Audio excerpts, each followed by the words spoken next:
Hello, everyone, and welcome to our discussion of La Bohème Rodolfo Remembers. My name is Joshua Bortz, and I'm so excited to guide you through our presentation this evening, our discussion, if you will, not only about the piece of La Bohème itself, but also this specific production, this specific performance that you will see in just a couple weeks. I am so excited to welcome about halfway through this program the director and co-adapter of this adaptation of La Bohème. And I encourage you all throughout our time together this evening to leave comments either on Facebook, YouTube, wherever it is that you are watching and joining us this evening. We will be listening to those and updating to those with those live as we go. If you are watching this after the fact, then please reach out to Virginia Opera through any of its social media accounts, and we will get you the answers that you need to get the most out of your experience seeing La Bohème Rodolfo Remembers. As I said, my name is Joshua Bortz, and I am so excited to be your preview lecturer this year as part of the 2021-22 Virginia Opera season. I myself am joining you all from Richmond, Virginia, where I have just moved. I am the professor of music history at Capital University and have worked as a director of education and in a variety of different roles in opera companies across the U.S. And grateful to be joining you all to guide you through this production that you are about to see in just a couple weeks. So let's go ahead and get started. La Bohème. This piece is one of the most popular of all of the operas that have ever been written, and there are lots of reasons why. My guess is if we were joining each other live, I would ask how many people have seen La Bohème, and my guess is a lot of people would raise their hands. This is a piece that tends to be an entryway into the world of opera itself. I know it was for me. When I was a precocious little 15-year-old, I told my musical theater loving family, hey, for my birthday, I want to see Cincinnati Opera's production of La Bohème instead of going to whatever touring show was in town. And so this was my first operatic experience and really opened the door to this exciting art form. And again, my guess is that that story is not uncommon with those who are watching right now and those who love opera. However, my guess is we are also joined this evening by people who have never seen La Bohème before. And so my disclaimer for you all is that what we are presenting, what we're talking about, the discussion that we will be having is not required to enjoy this opera. That what we are discussing is not, if you don't understand every single detail we talk about or retain every single detail, you won't get it. Far from the truth. However, in understanding more about La Bohème itself and in understanding more about this specific performance that you're about to see, you can be in dialogue with the piece. You can see how our director and our cast and creators are working with this gorgeous source material to make this opera come to life in a different way. And you can be a part of the discussion by knowing some of the things that we will be talking about throughout the course of the next hour or so. So, La Bohème itself. For those of you who have never seen it, for those of you, welcome to La Bohème. For those of you who have seen it many times, this will be a great refresher for you. As I mentioned, this is one of the most popular operas. The data that I was able to pull last week has La Bohème right now as the fourth most performed opera across the world. And depending on the year, that will change between Carmen, the Magic Flute, Traviata. We're dealing with a piece that for many people is what opera stands for. Its music is by the great Italian composer Giacomo Puccini. Its libretto, or its text, is written by two gentlemen, Giacosa and Illica. And this specific version that you'll be seeing is adapted by Katura Stikkan and Bruce Statina. This version that we'll be talking about was originally produced for San Diego Opera, and as far as I know, and I'm curious to talk to Katura a little more about this, has been deepened in its production and will be a gorgeous presentation in a couple weeks here at Virginia Opera. The version you all will see is about 90 minutes long and will be sung in Italian with English super titles. Quick note about that 90-minute mark. That's actually not that far off from a full La Bohème. For a lot of people, operas have to be long. Of course they're long, right? But La Bohème itself only comes in a full production at a little over 2 hours. So it is a brief, accessible piece, and in this wonderful adaptation, this piece will really fly as if you're binging a show on Netflix or watching a movie in the movie theaters, which hopefully we are all able to do more and more. So, what we will be doing for the next hour is looking at four basic questions. What is La Bohème? What is this work that is so popular that really captures the opera going imagination? What makes this piece special? What to look out for? What to listen for? What is the context of this work? Which is then our third question we will be looking into. And then finally, what makes this version so special? It is not uncommon, as we will see at the end of our discussion this evening, to adapt La Bohème. This is a timeless story that hopefully moving forward, generations will continue to absorb and to reframe based on the context that is happening at any given time. So those are our four questions, and we're going to divide our four questions essentially into two components. First, I'm going to be discussing La Bohème in its full version so that you can really understand what it is that we are playing with as we look towards La Bohème Rodolfo Remembers. I'll then invite in our stage director and adapter. We'll have a conversation about that process, how rehearsals are going, and what we should expect to see. So hopefully that all sounds good. Hopefully you're excited to join us and to learn a little bit more about La Bohème in this specific presentation.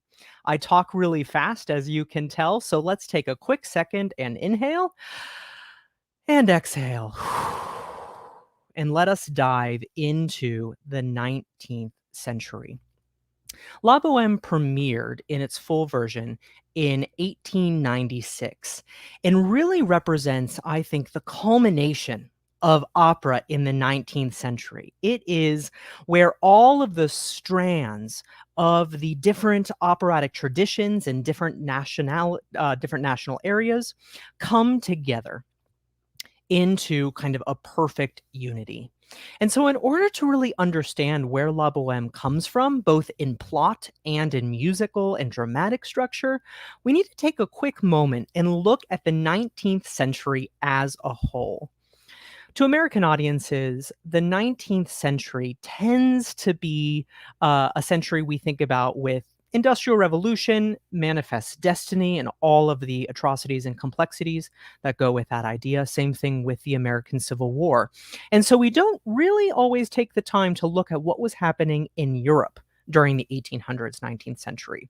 And I have to tell you that this century was chaos for Europe. We tend to think about this as the Victorian era and that Europe has it all together.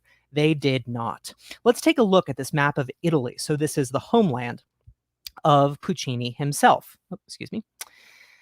Here you have Italy in 1796.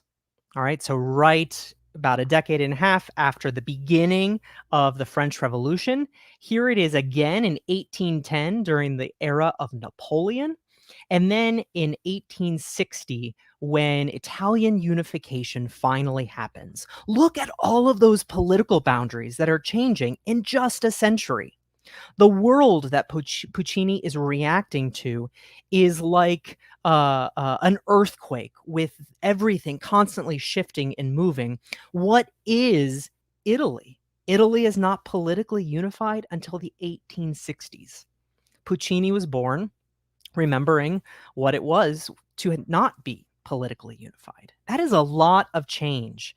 And especially when you think about how opera and music during this century developed, what it meant to be Italian meant you loved opera.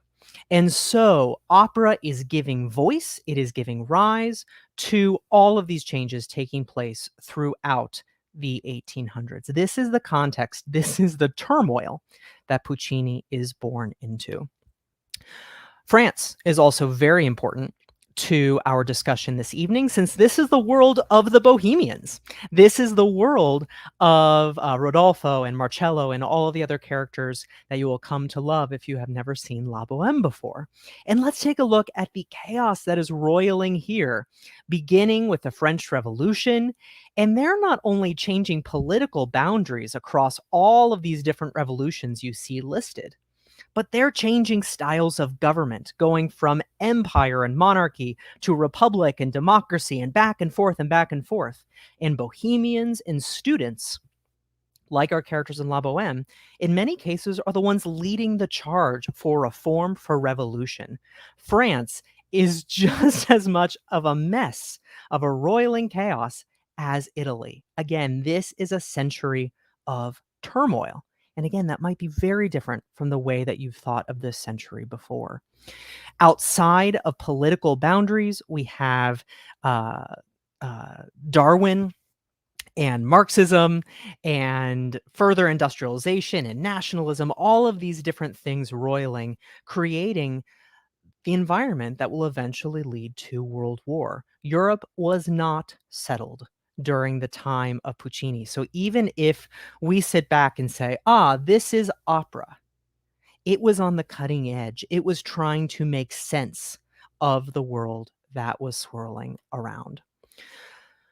In the 19th century, the sounds of all of this change are really given their iconic leaders, if you will, by Giuseppe Verdi in Italy and Richard Wagner in Germany. If you joined us for Das Rheingold at Topgolf, you heard the music and the innovations of Wagner. And in Italy, we have the incredible work of Giuseppe Verdi, writer of Traviata and Rigoletto and Falstaff and Otello, all of these Aida, these incredible operas that really gave voice, gave sound to what it was to be Italian. But you don't have to take my word for it. Giuseppe Verdi was a member of the first parliament in Italy. He was a part of that first unified government because his music, his art was so important. His name, Giuseppe Verdi, became an acronym for Italian unification itself, when it was illegal to go around saying, we want Italy to be free of its oppressors, we want to be a free nation. People would instead go around saying, Viva Verdi, which meant long live Vittorio Emanuele, Re di of Italy, King of Italy. Vittorio Emanuele, King of Italy. Vittorio Emanuele was the king of Piedmont, who would eventually be the first leader of the Italian nation. So Verdi and his work and his music is inextricably linked to what it means to be Italian politically, culturally, linguistically, just as Wagner is representing what it is to be German during the same time period. You'll notice they're born the same year. So you may ask yourself right now, why are we spending so much time discussing Verdi and Wagner when you're here for a La Bohème Puccini lecture? The answer is that Puccini is the perfect synthesis of these two styles of musical composition and of dramatic composition. And it's in this synthesis that Puccini finds his own voice and gives voice to the incredible innovations that he puts forward in pieces like La Bohème. Also, this 19th century environment, as I mentioned, is the environment of the Bohemians themselves. This is the world of Marcello and Rodolfo, this world of chaos and change.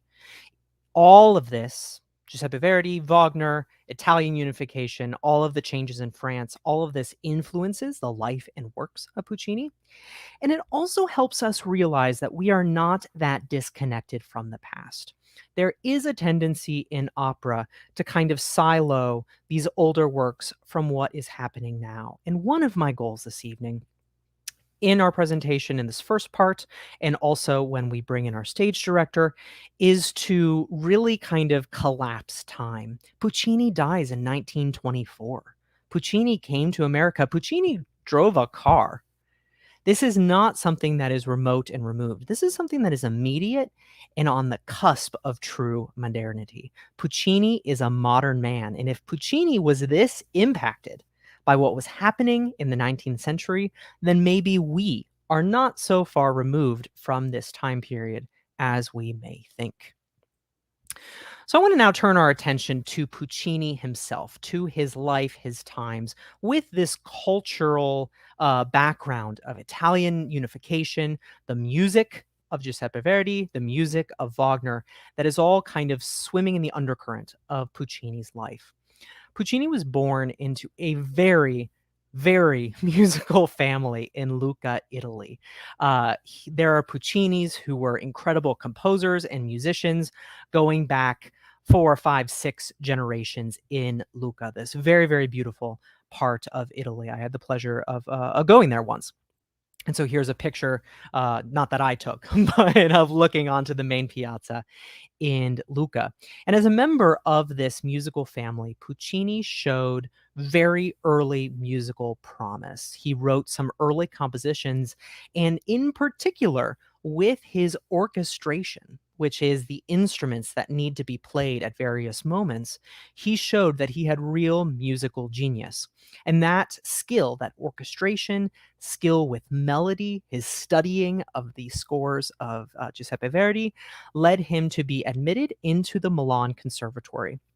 So, with a very small stipend, he moves to Milan, which was the musical and artistic center of Italy at that time, and lives a bohemian life. When we look at the work of La Bohème, we are not looking at the work of an old, mature man. We are looking at a composer whose life is in his prime. He himself was a bohemian, sneaking into theatrical performances, sneaking into restaurants, stealing bottles of wine.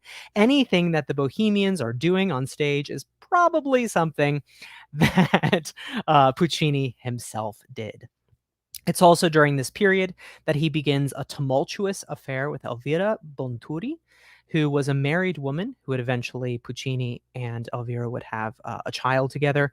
And only many years later, after the death of Elvira's husband, would the two marry. So he's living this very modern, scandalous, kind of avant garde existence, which again might be a different perception of Puccini than we are used to thinking about. In the Milan Conservatory, as he's living this bohemian life, he captures the attention of the musical establishment. And this forever changes Puccini's fate because music is so important to what it means to be Italian. And yet, Giuseppe Verdi is at the end of his life. Giuseppe Verdi dies in 1901.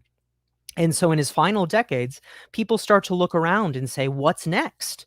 If to be Italian is to love opera, who are our next operatic composers? And so there was almost, if you read the letters, this panicked look for who could possibly take up that burden of creating this kind of Italian music. Puccini wins a couple of early compositional prizes, and the publisher Ricordi says, aha, I think I may have found the guy.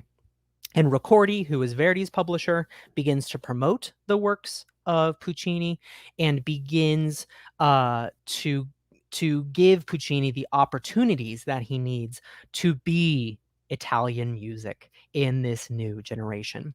He succeeds with his first big hit, Manon Lescaut, an opera that was incredibly popular throughout much of the 20th century, although it has waned a little bit in popularity over the past couple decades.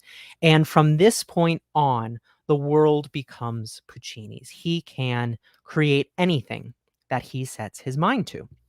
And so he sets out to figure out what his next piece is going to be. And after a bunch of back and forth with his composers, Giacosa and Illica, they come up with adapting the novel, and I put it in quotes, and you'll know why in a second, Scenes from the Life of Bohemians by Henry Murger, which was published in 1851. I say this is a novel because depending who you talk to, it can be discussed somewhat as a memoir of our author, who was a bohemian, and he's talking about life in Paris in the 1840s. Remember how much political change is happening. He's living through it. He's on the cutting edge of these artistic bohemian communities in Paris. And he essentially writes himself into this novel. The character of Rodolfo is not distantly related to the author himself. And this novel is essentially a bunch of serialized, we maybe would think of them as short stories, novels, novellas, that kind of thing, with recurring characters. There's no single narrative per se, but instead you get these scenes, you get these tastes of what it was like to live and love during this time. And so I think Puccini, immediately connecting with his own bohemian existence in the tumultuous decades where he was living in Milan, was drawn to this. At the same time, Puccini's rival, the composer Leoncavallo, who's a very important opera composer in his own right, was also working on an adaptation of La Bohème. And so they started to have somewhat of a little bit of a war back and forth through the Italian press over who had the idea first, whose opera was going to be better.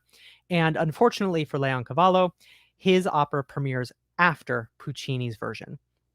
And while there is much to recommend the Leoncavallo version, it is not nearly as beloved or as consistent as what Puccini put together.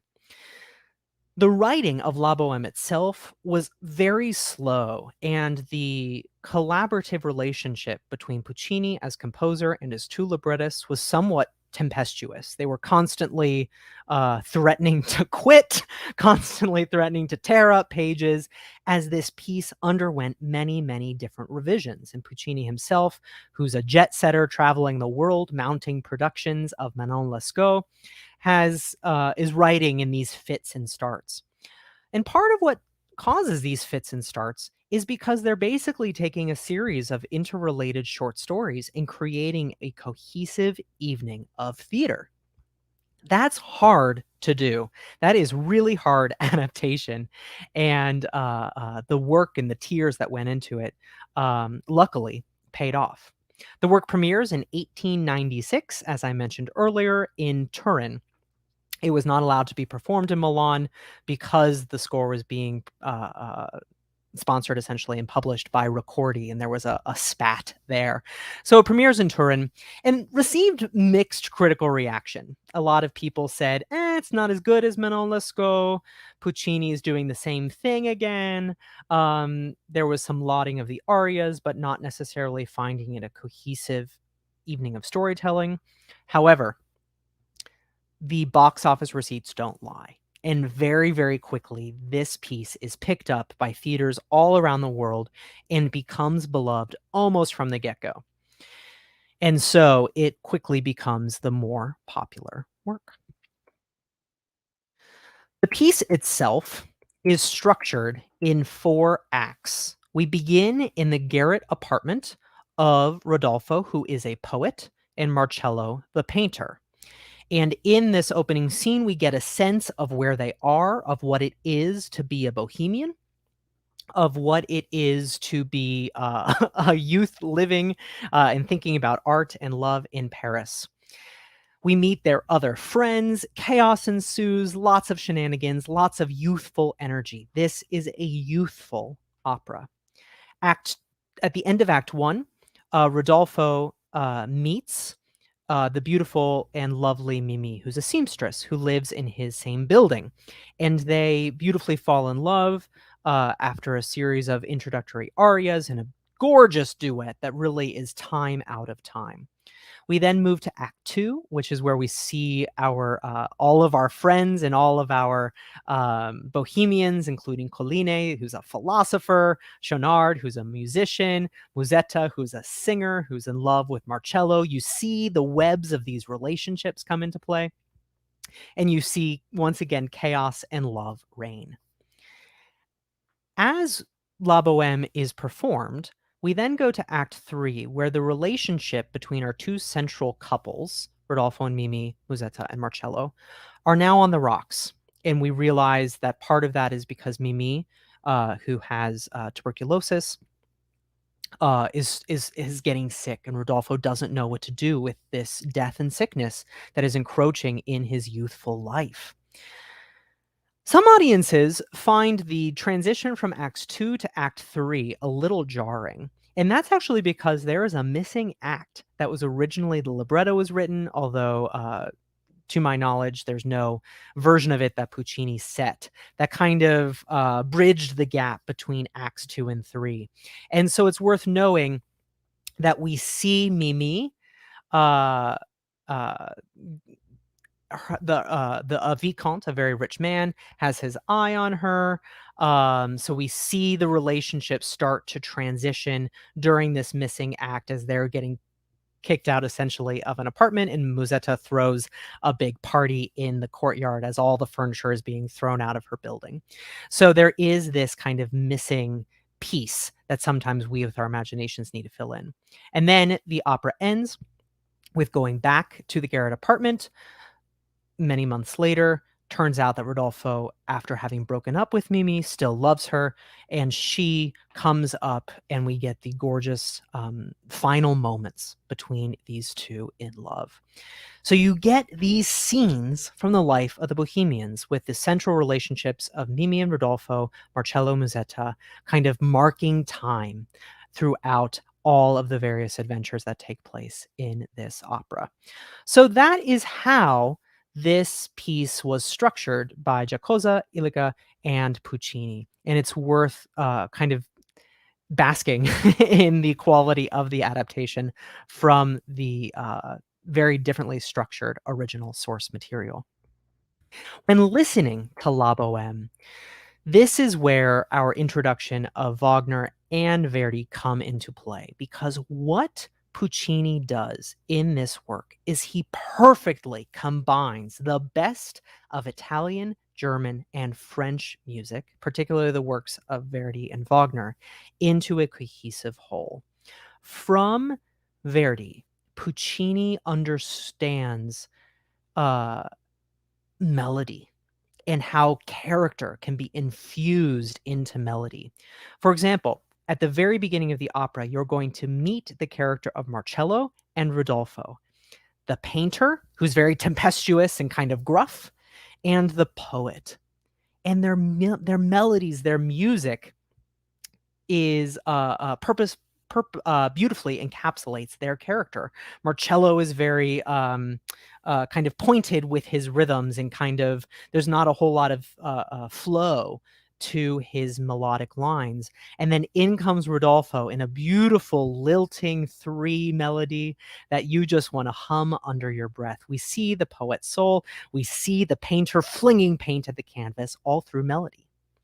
And yet at the same time, in this music, these melodies become themes, not unlike Wagner's leitmotifs. They don't change the same way, so we don't view them exactly analogously to the leitmotifs you heard in Das Rheingold. But he's using musical theme. He's using the memory of the audience to help tell this story. Pay attention in the final act as Rodolfo and Mimi are reminiscing on their love and on their relationship. Pay attention to how the melodies from Act 1, when they're just introducing themselves to one another, come back as in their minds they relive those moments and the beauty of their relationship.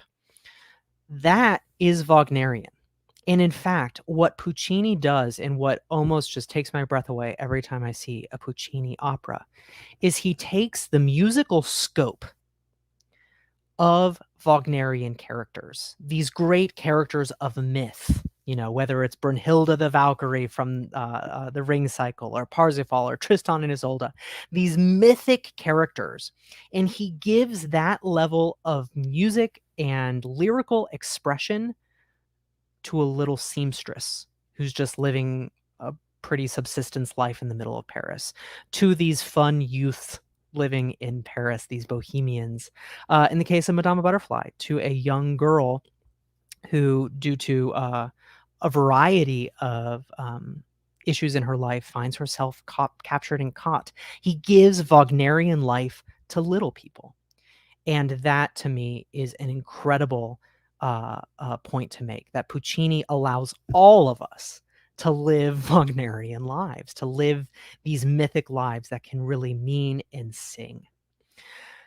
Puccini was also wonderful at depicting real life, real action, the lighting of the fire when they burn Rodolfo's poems in order to get heat in the middle of winter. That is all depicted in the orchestration and in the music.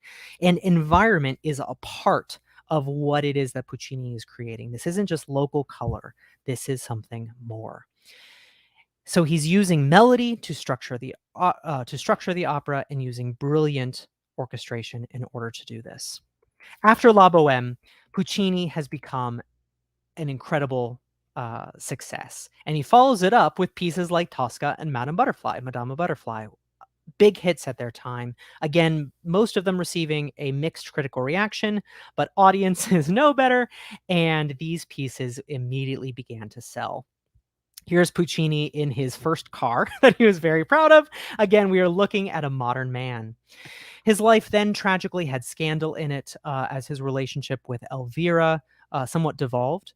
She was convinced that he was having an affair with one of their maids, and she tragically died of suicide after essentially getting all of that blame from Elvira. There was a lot of talk in the papers and kind of early 20th century media circus around the personality of Puccini in his personal life. Again, he's a modern man.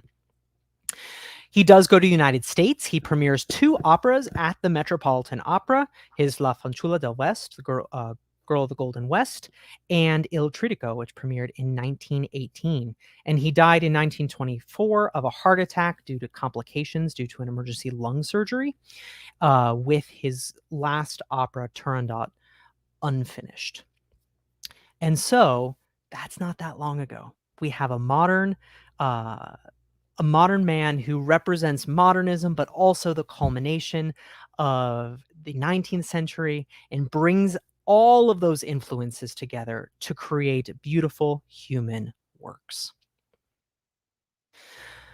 What you're about to see with Rodolfo Remembers is an adaptation of La Bohème, but adapting La Bohème is nothing new. In fact, that's a part of the tradition of La Bohème in many ways. In modern decades, we've seen this with the awesome musical Rent, which is a pretty direct adaptation of La Bohème, and then elements of the Bohemian lifestyle are beautifully depicted in Moulin Rouge, the movie, and also the Broadway musical that just won the Tony Award. So the stories of rebellious youth, of young love, as told through the lens of Puccini, going all the way back to Paris in the 1840s, is not anything that is new. I want to now go ahead and turn our attention and invite to join this conversation, our director and co-adapter of La Bohème, Rodolfo Remembers, and hopefully having taken this time to talk about La Bohème in its original version will help spur some questions and greater discussion about this specific 90-minute version that we will all be seeing. Katura, welcome to our discussion. Thank you. I'm happy to be here. Awesome. So, out of curiosity, what is your experience with La Bohème? When did you first see this work, and why do you think it is so popular and endearing? Well, I actually don't remember the first time I saw or heard this work. I think I've known it since I was born. The first time I worked on this piece was actually here at Virginia Opera. I was the assistant director for a production that was done in 2007.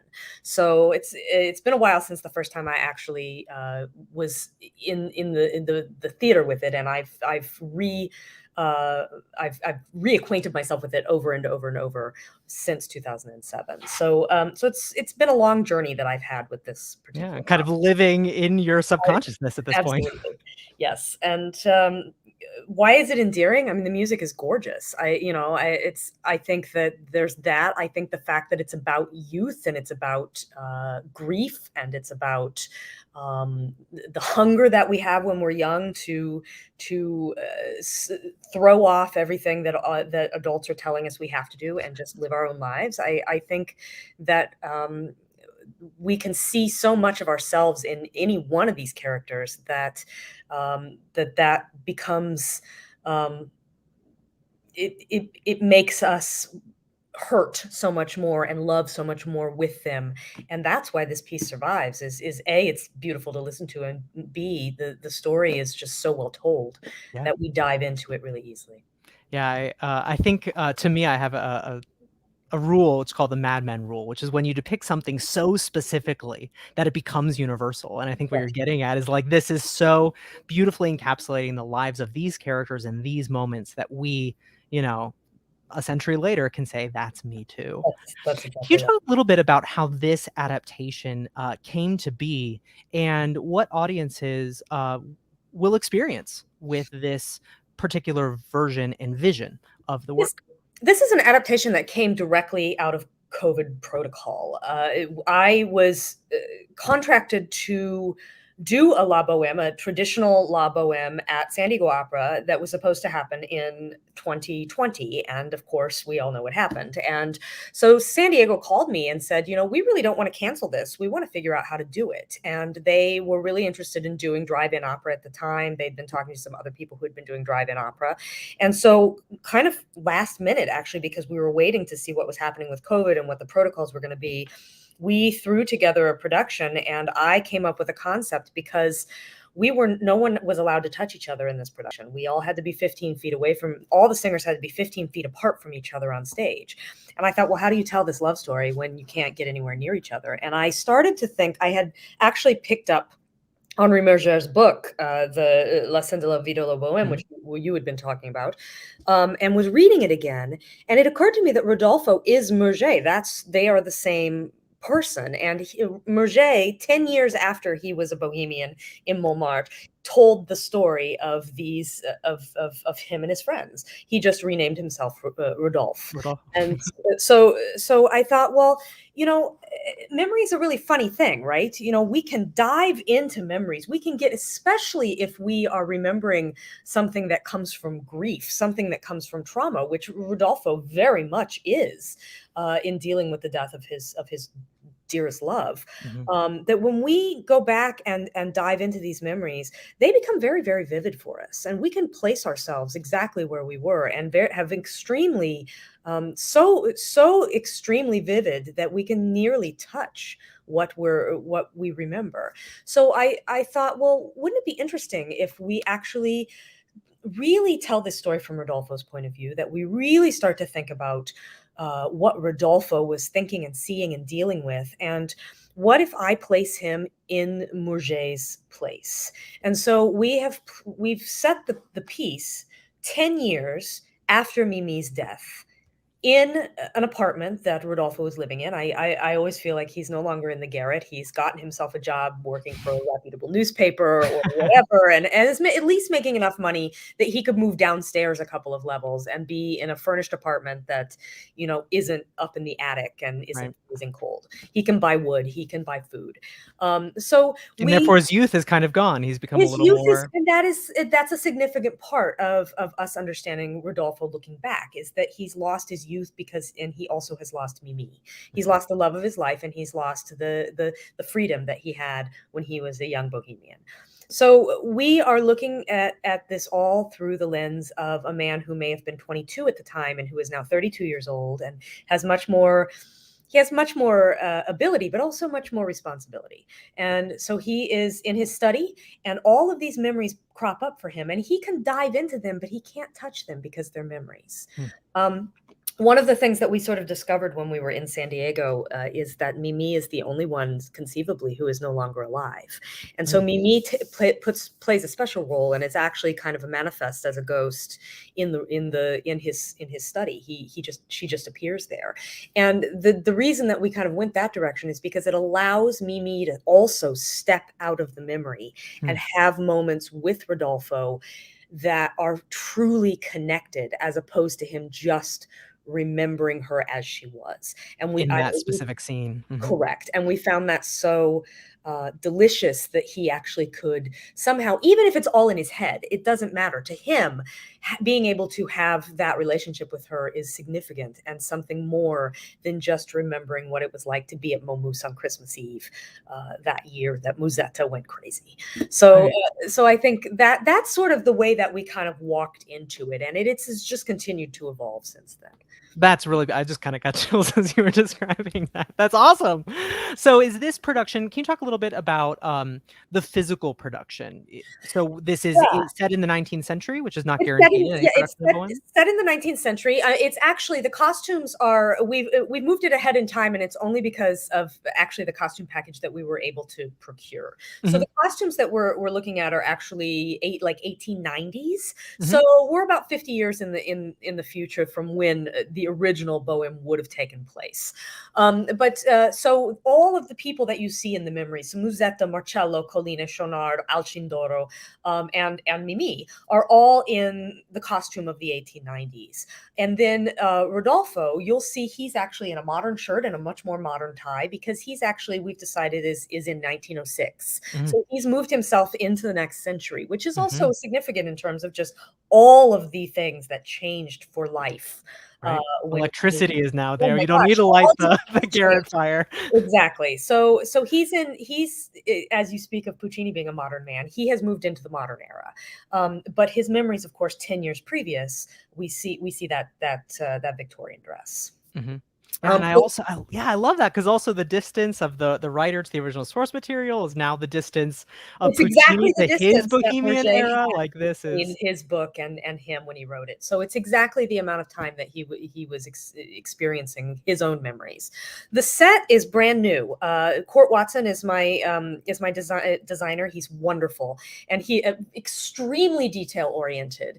And so he has put together this beautiful, slightly sort of abstracted or ripped apart kind of, it's like missing pieces. The walls are there but there's holes in them, and he's made this gorgeous 19th century Parisian apartment. Hmm, And we see his dining room, we see his front door, the big fireplace that has a stove installed in it, his desk, which is just a mess, covered in papers and newspapers and wine bottles. And we see that Rodolfo hasn't necessarily done well from an emotional standpoint when we see him 10 years later.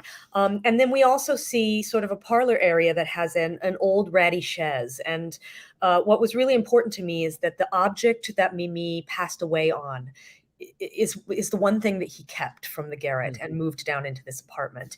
And actually, I've been speaking with Matt Vickers as we've been putting the piece together Who's about playing our who's Rodolfo, playing correct? Rodolfo, about how much he didn't feel like he could get rid of the chaise, but he can't go anywhere near it. And Hmm, so Mimi arriving, she arrives through the window. Mimi arriving in the scene is actually the first time that he walks into that room in God knows how long. And so it's mhm. a very significant moment, her arrival into that apartment. That's beautiful. That's really awesome. Thanks. So you mentioned that this production conceived via COVID necessity required them to be 15 apart and all those, protocols that were, perfectly in place. Yeah. So in doing it now at Virginia Opera, how has this piece changed, either just in terms of like staging and practicalities, or even just in the way that you're living with this work? Well, Uh, we've kept the cuts. So it's put together exactly musically, it's put together exactly the same way that we did it in San Diego. So there's no chorus. Benoit, who was the landlord, that scene has been cut out, and a couple of other tiny scenes have been cut out. So we've basically just taken the opera and compressed it down, right? So that part remains the same. What is delicious about doing it here is, one, it's in a real theater, so I'm not dealing with bay wind coming into, in an outdoor situation. But also, we don't have those protocols in the same way. We've learned a lot about fomite transmission, and just, we're in a vaccinate. All of us are vaccinated and Mhm. taking regular testing. So so the singers can actually touch each other and be around each other. And so what becomes, I think, even more poignant now is that not only Rodolfo doesn't touch anyone, but he's the only one who doesn't touch anyone. Everyone else is in the memory. They're his memory. So they are all over each other and patting each other on the back, and Musetta and Marcello are kissing and being their randy selves that we're used to when we see the opera. Mhm.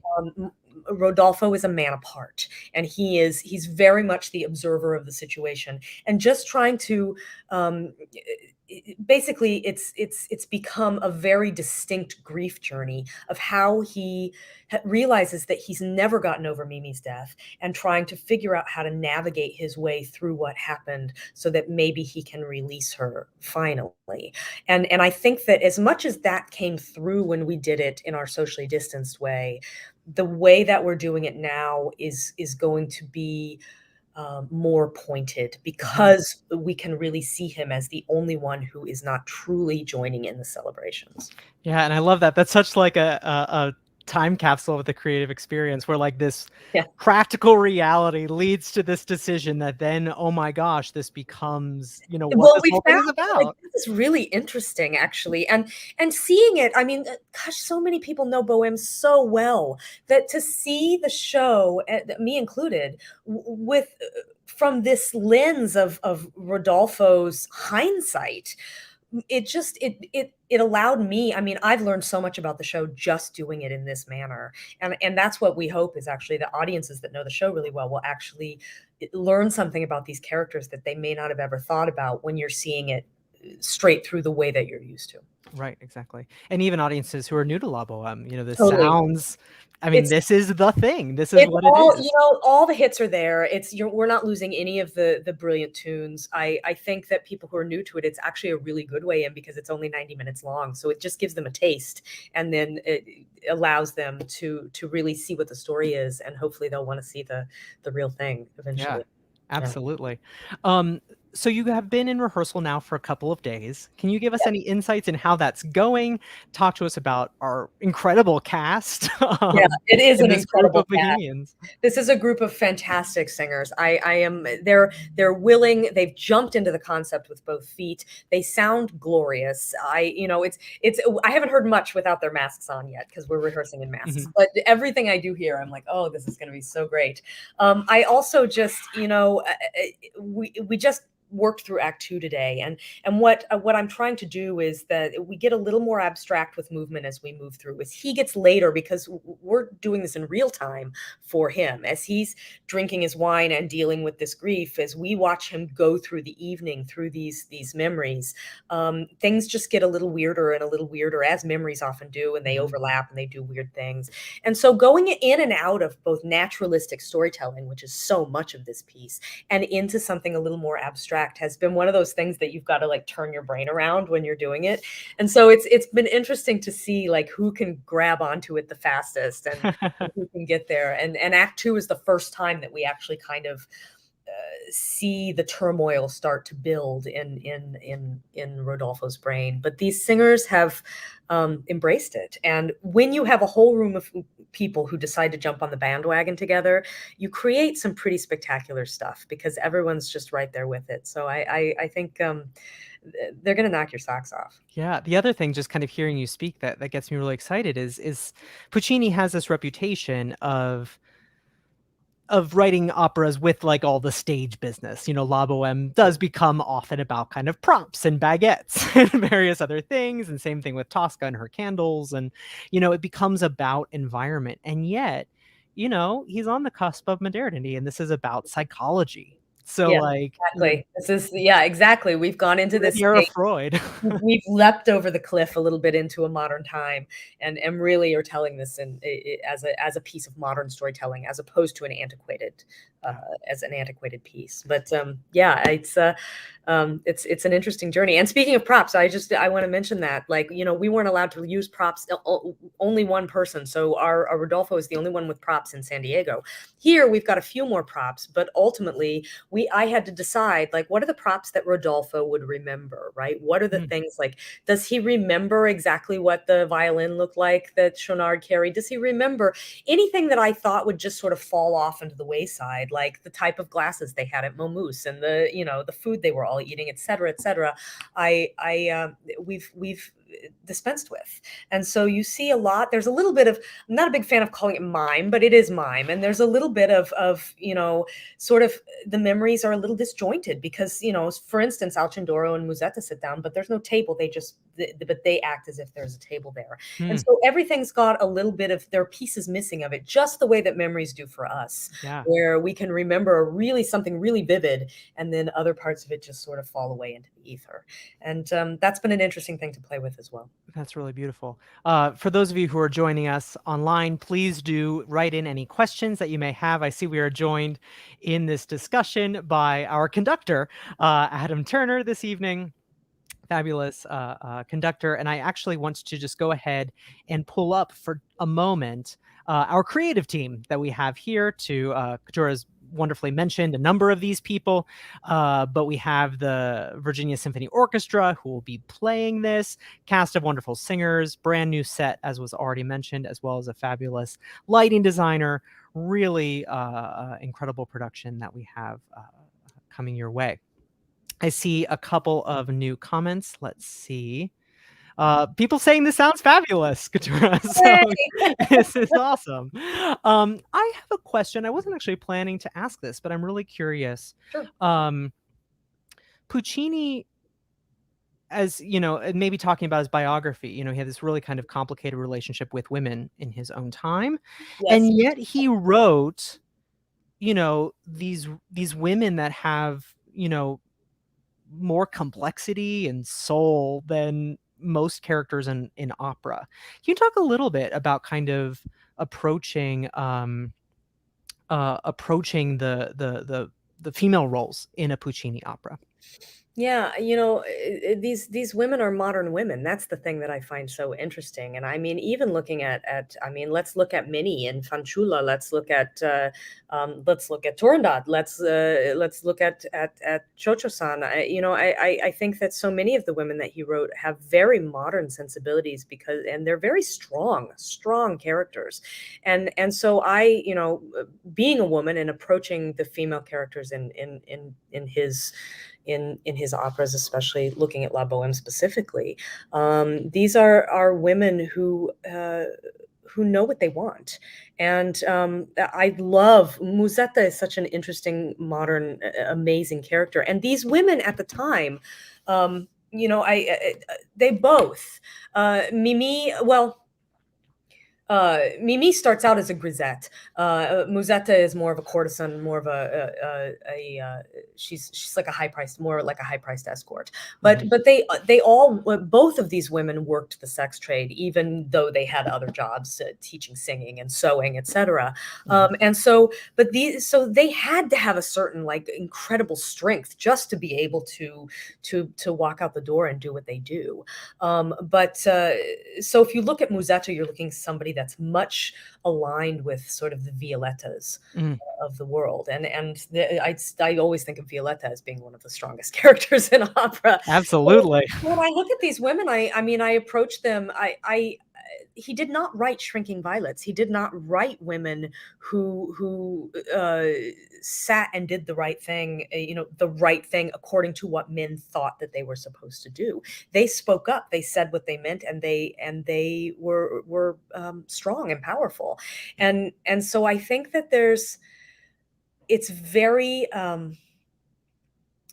it's very easy to put modern ideas onto these women because of how strong he wrote them. And so sometimes we have to actually sit back and think like, okay, but they still are operating under 19th century mores. And what would that mean? And what would it mean to be a woman who is that strong-willed, but still knows where she needs to sit in order to be able to operate within polite society?